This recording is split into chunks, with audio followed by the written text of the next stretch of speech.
नमस्कार, मी पंजाब आज 24 आणि 25च्या दरम्यान म्हणजे धाराशिव लातूर जिल्ह्याकडे, त्याच्यानंतर परभणी जिल्ह्याकडे, त्याच्यानंतर नांदेड जिल्ह्याकडे या भागाकडे एक पाऊस असणार आहे. बीड जिल्ह्याकडे थोडाफार असणार आहे.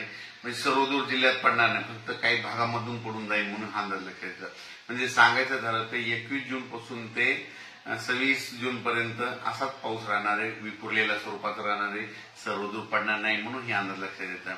राज्यामध्ये आता ही जी वारं चालू आहे ते काही ठिकाणी 25 जूनला बंद होईल, काही ठिकाणी 26 जूनला बंद होईल आणि हे वारं बंद झाल्याच्या नंतर परत चांगलं पावसाचं वातावरण तयार होणार आहे.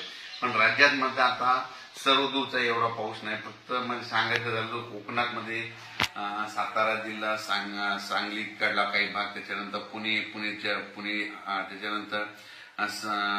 त्याच्यानंतर तसंच पुढं नाशिक पर्यंत, सिन्नर नाशिक पर्यंत ते पट्ट्यामध्ये कोकणाच्या कोकण पट्टीचा पट्टा म्हणतात ते पाऊस चालू राहणार आहे. तिकडचा पाऊस काही कमी होणार नाही म्हणून हा अंदाज लक्षात येतात. आणि राज्यात मात्र उर्वरित भागामध्ये मात्र हे 21 जून, 22 जून आणि 23 मध्ये हे विदर्भाच्या इकडल्या पट्ट्यातच पाऊस पडणार. परत एकदा सांगतो, म्हणजे जळगाव जिल्हा, संभाजीनगर, त्याच्यानंतर जालना, बुलढाणा, त्याच्यानंतर अकोला, अमरावती, वाशिम, हिंगोली, त्याच्यानंतर यवतमाळ, अकोला आणि हे नांदेडचा असा ह्या पट्ट्यामध्ये असा पाऊस पडणार. आणि परभणी जिल्ह्यात देखील थोडाफार प्रमाणात पडणार आहे. म्हणजे सर्वदूर पडणार नाही हे अंदाज लक्षात येतं.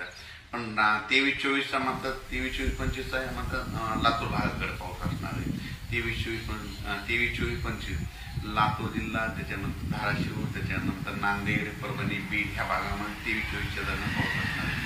सर्वदूर असा काही पाऊस नाही, तर जिल्ह्यामध्ये कुठेतरी अर्ध्या भागामध्ये येऊन जाईल म्हणून हा अंदाज लक्षात येतात. त्याच्यानंतर परभणी जिल्हा झाला, मराठवाड्यामध्ये देखील 25-26 तारखेपर्यंत हे असंच